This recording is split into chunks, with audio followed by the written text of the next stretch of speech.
3 years. That was how long I had lived in this house, wearing the title of Mrs. Fu like an ill-fitted costume, invisible even in my own skin. The servants addressed me politely, the way one might address a stranger staying too long. My husband? He never even looked at me. Fu Tingzhou, the untouchable CEO, the man who could silence entire boardrooms with one arched brow, had silenced me with his absence. I pressed the teacup to my lips, though the tea had gone cold. Across the dining table, polished mahogany, long enough to seat 20, sat the man I married. His eyes were glued to his tablet, not once lifting to acknowledge I existed. I had learned to measure our marriage not in anniversaries, but in glances. 3 years, and not one. The clock ticked, loud in the cavernous silence. I forced a smile that felt like a crack in porcelain. Would you like more tea? My voice, soft, almost uncertain. His brows didn't even twitch. No. One word. Crisp. Detached. Like everything else about him. I wanted to scream. I wanted to grab the tablet and smash it just to see if he bled real blood, if his veins ran hot or if he truly was made of ice.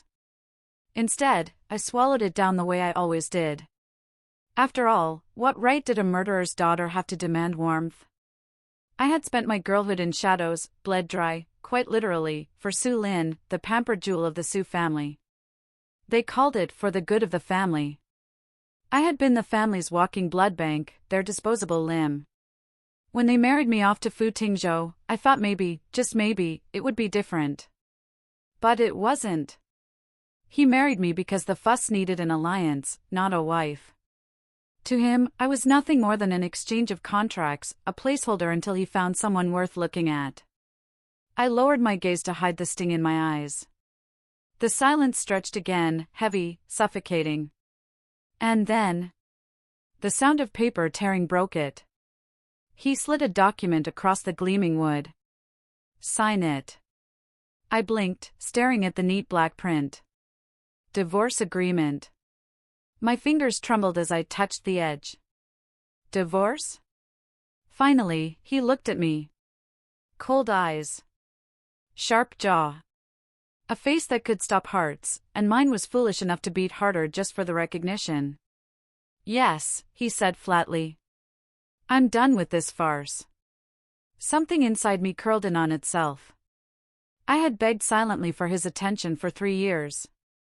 Now that I had it, it was to hear him cut me off like rotten fruit. Disappear, Su Mian.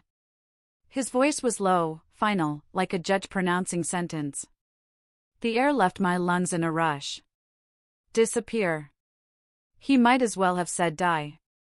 I forced my lips into something resembling composure. Is that what you want? He leaned back in his chair, eyes glacial. It's what you should have wanted from the beginning. This marriage never existed. I almost laughed then, a bitter, broken sound that threatened to claw its way out of my chest. But laughter would give away too much, so I swallowed it. 3 years of devotion, of quiet meals waiting for him, of soft greetings ignored, of longing that turned into numbness. 3 years, dismissed with one word. I picked up the pen. My hand didn't shake. Not anymore. I pressed it down to paper and signed my name with a flourish that surprised even me. His gaze flickered, just for a heartbeat, but I caught it. Shock, maybe. Or maybe he hadn't expected me to be so compliant. There, I said, sliding the papers back. My voice didn't crack, though my heart had split into jagged shards. You're free. For a moment, silence reigned again. He stared at me as though I'd turned into someone else. But whatever he saw, he pushed it away.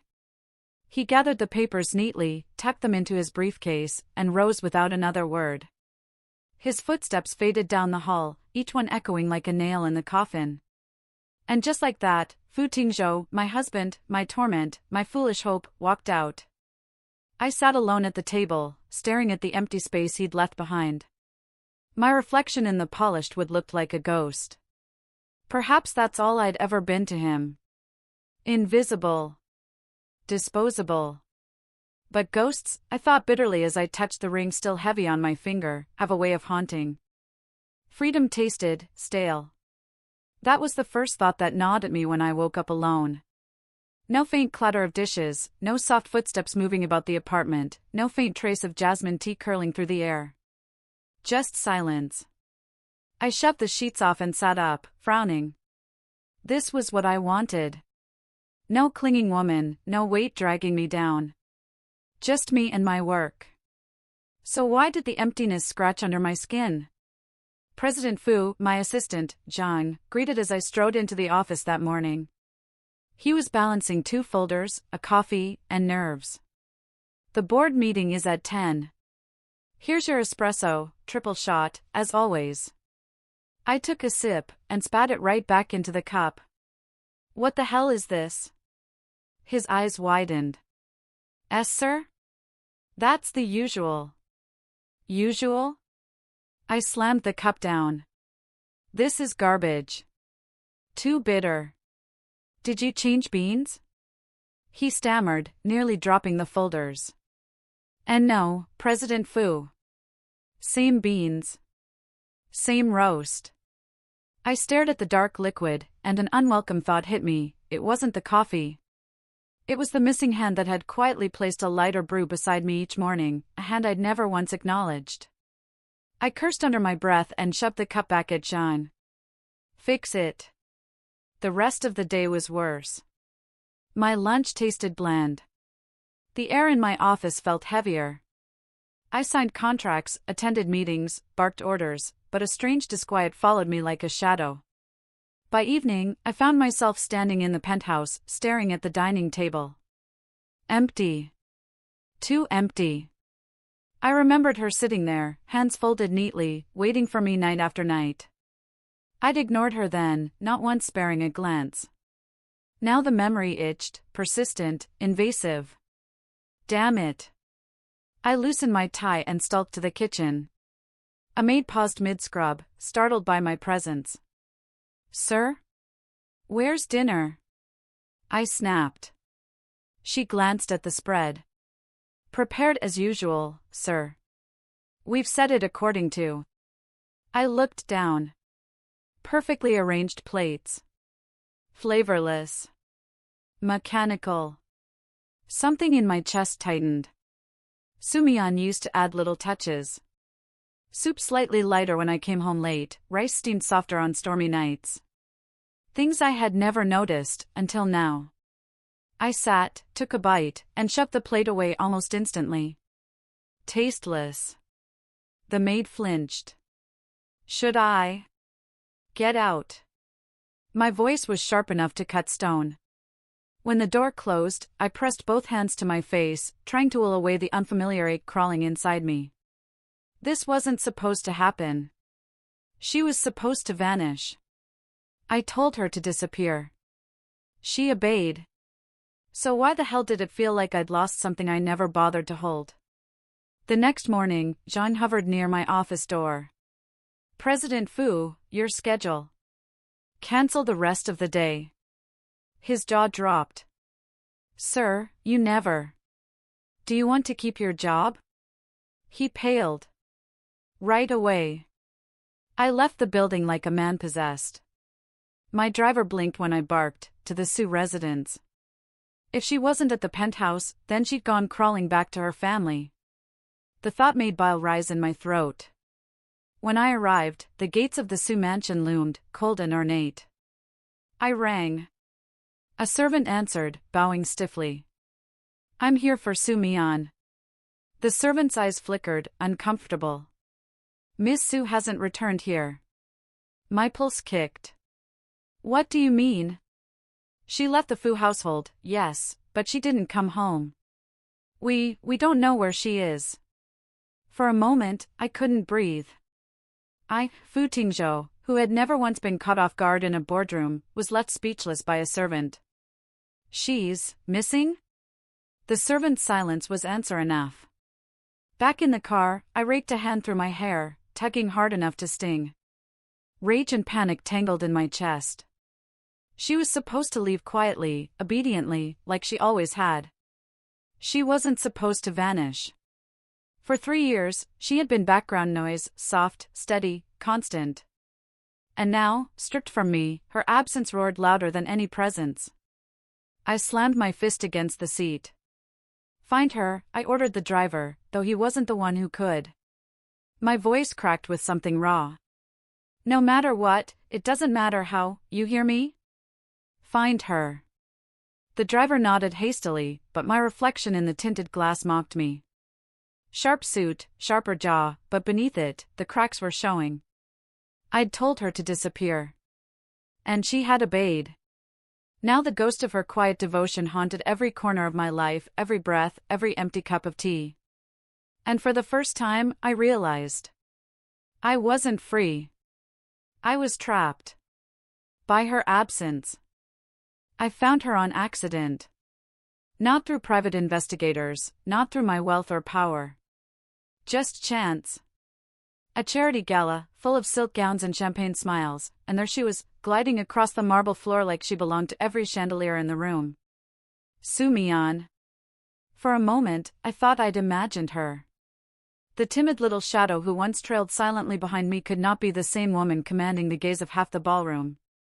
Her hair was swept back, exposing the sharp line of her jaw. Her gown, dark sapphire, clung to her curves, her back bare, daring the world to look. And oh, they looked. Men looked.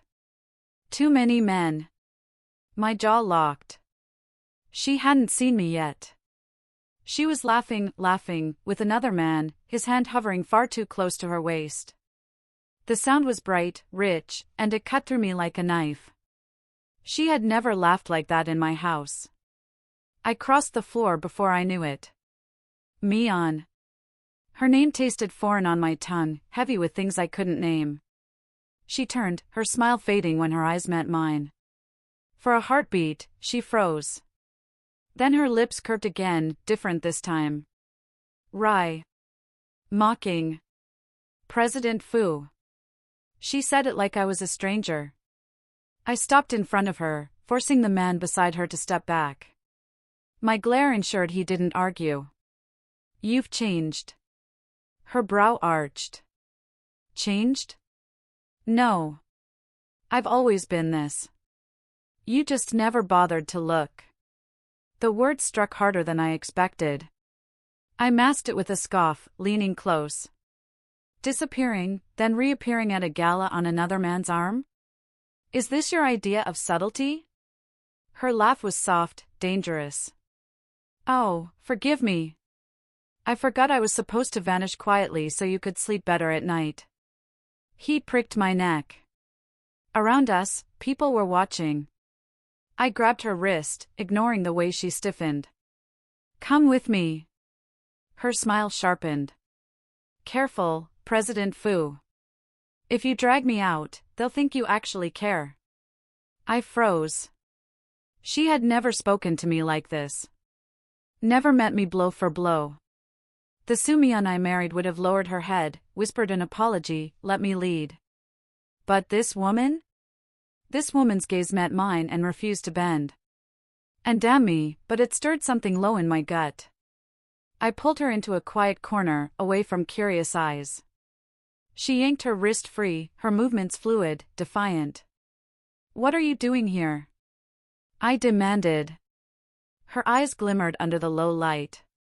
Living. Living? My laugh came out rough. On another man's arm? You forfeited the right to ask, she shot back. You signed the divorce, remember? You told me to disappear. And I did. Her words sliced through me. I stepped closer, crowding her against the wall. My hand braced beside her head, my body caging hers in.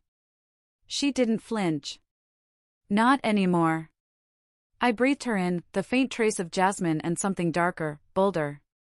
My voice dropped, rough. Why didn't you come home? The Su family. Her smile vanished. The Su family? She spat the words like venom. You mean the ones who drained me dry, who called me murderer's daughter while I bled for their precious heiress? That home? I blinked. She had never said it aloud. The quiet suffering I ignored now burned in her eyes, blazing, unhidden. My throat tightened. Why didn't you tell me? Her laughter was cold. Tell you? The man who couldn't even look at me? Who shoved divorce papers in my face like trash? You wouldn't have listened. My chest constricted. For once, I had no retort. She tilted her head, lips brushing dangerously close to my ear as she whispered, "Funny, isn't it? You never saw me when I was yours. Now you can't seem to look away." A shiver shot down my spine. My hand twitched against the wall, aching to touch her, to claim what I had so carelessly discarded. But she was already stepping past me, her gown brushing against my thigh like a taunt. I caught her arm before she vanished into the crowd again. "Su Mian," I said, voice breaking into something raw. "You're not walking away from me this time." She looked back over her shoulder, eyes flashing with a heat that was equal parts fury and challenge. "Watch me." And then she slipped from my grasp, vanishing into the throng of glittering gowns and murmured laughter, leaving me burning in her wake. The report lay open on my desk, the ink burning holes into my chest. Switched at birth. Heiress by right. Owns controlling shares in a rising medical conglomerate under an alias. Su Mian. The woman I discarded as a burden, as murderer's daughter, had built her own empire while bowing her head in my house. I pressed my hands against the desk, veins straining. She wasn't powerless. She chose to endure. And she endured, for me. My throat worked, but no sound came out. Memories flickered, sharp and cruel, me shoving papers at her, my mother sneering at her silence, the board whispering that she was unworthy. She bore it all, never once raising her voice, never once defending herself. Because she loved me.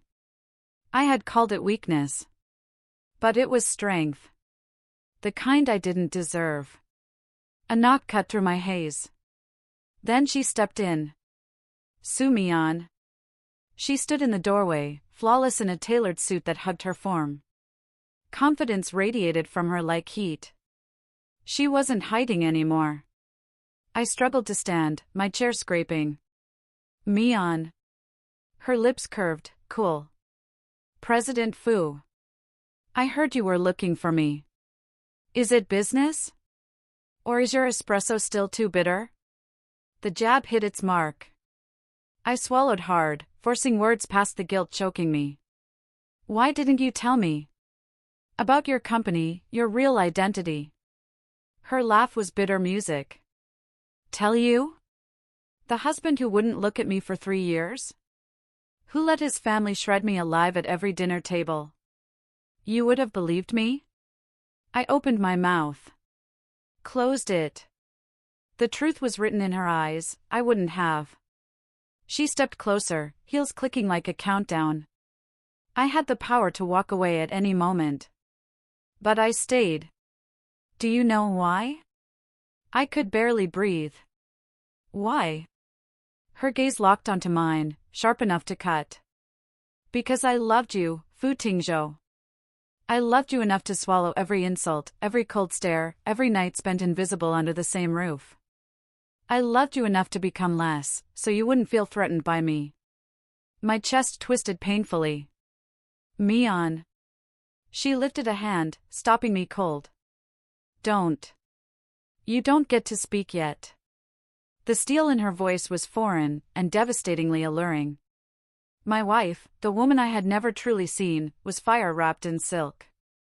She leaned in, close enough that her breath brushed my jaw. Do you know what it's like, President Fu, to have power at your fingertips but choose chains? To bleed for a family that never claimed you? To ache for a man who looked at everyone but you?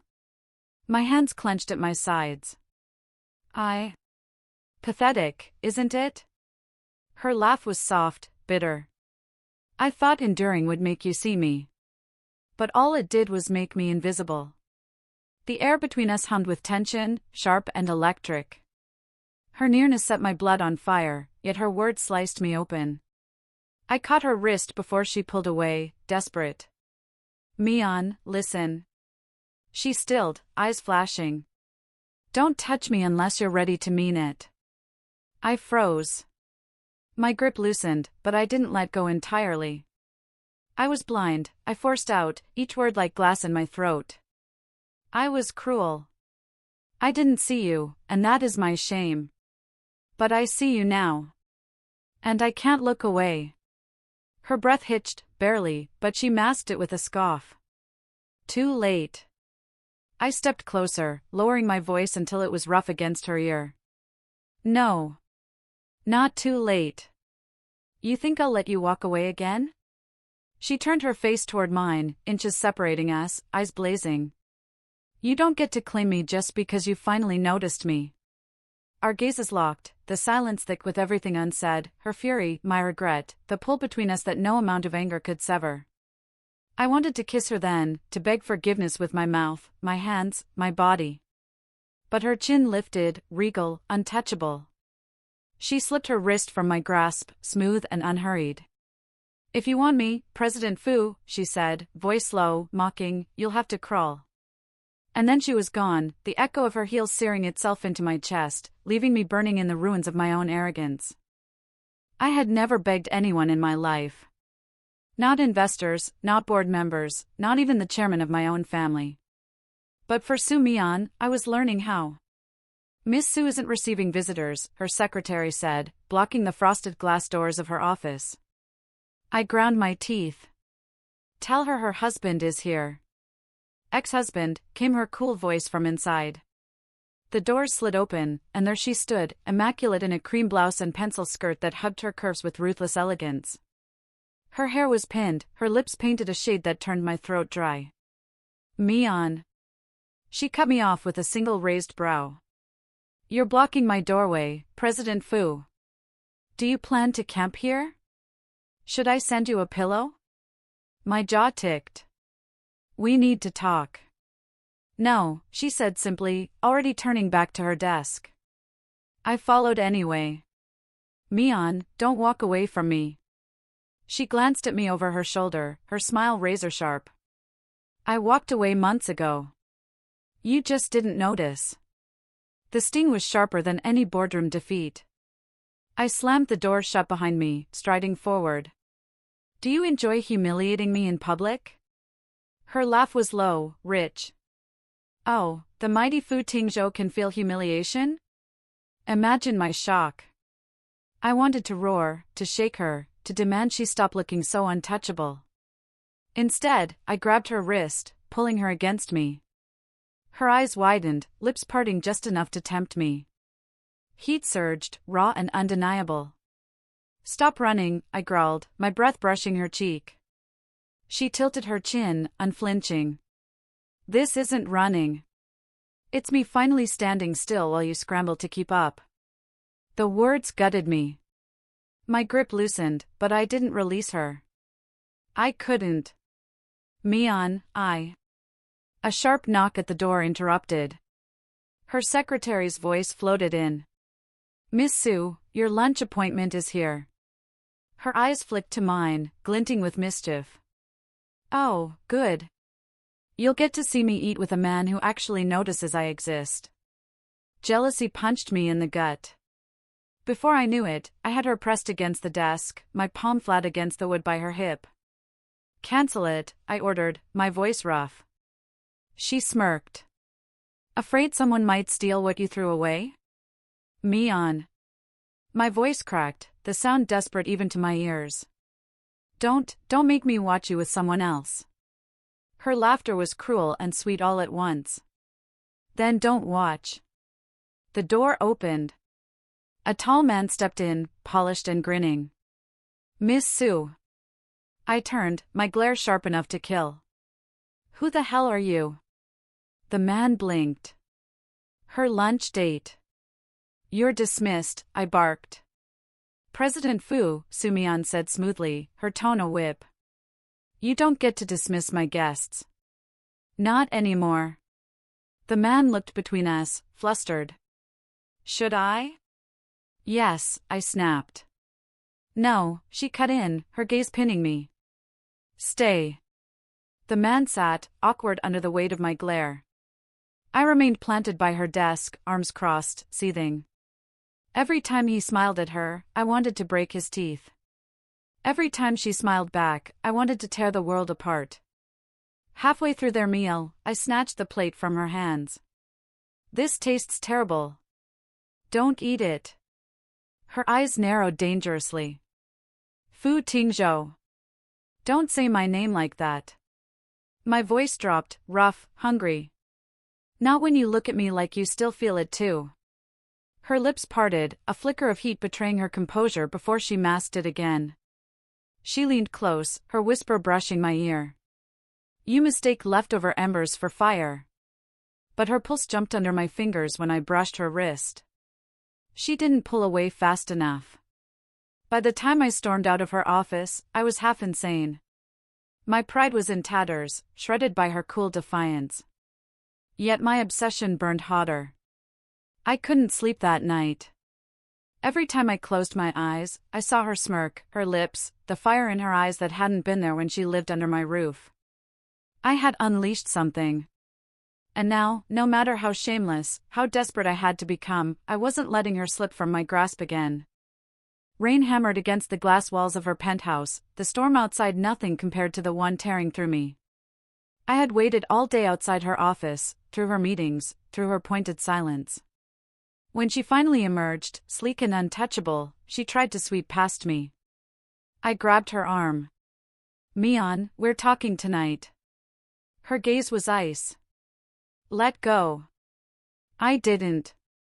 Couldn't. No. Not this time. She sighed, exasperated, but I caught the flicker in her eyes when thunder rattled the sky. She hated storms. Always had. And though she would never admit it, part of her still leaned into me when lightning split the clouds. I used that weakness, steering her inside.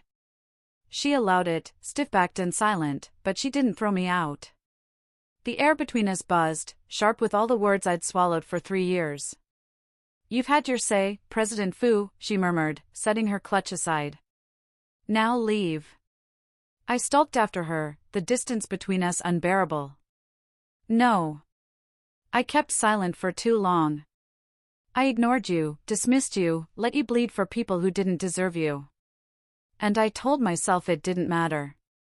That you didn't matter. Her back stiffened. The words tore out of me, ragged. But I was wrong. I can't breathe without you, Mian. I see you everywhere. In every room. In every damn thought. She turned then, her eyes shimmering like wet glass. But her voice was steady, merciless. You think obsession is love? It's all I have left, I confessed, my chest tight. And I'll take it, if it means I can stay near you. Her laugh was bitter. Stay near me? You told me to disappear, Tingzhou. You gave me divorce papers like I was trash. I know. My voice cracked. And it kills me every day.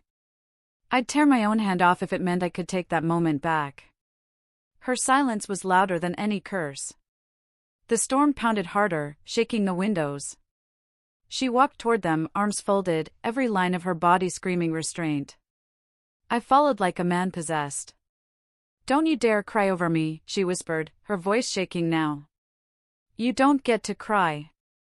I stepped closer, until my chest brushed her back.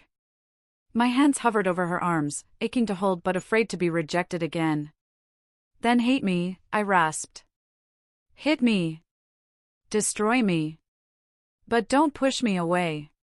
She spun, fury flashing, and shoved at my chest. You ruined me. Her hands trembled against me, her breath ragged. 3 years, Tingzhou. 3 years of being invisible. 3 years of swallowing humiliation, of pretending your family's scorn didn't cut me to pieces, because I loved you. The last words broke like glass. I grabbed her wrists, holding them against my chest, forcing her to feel the wild thrum of my heart.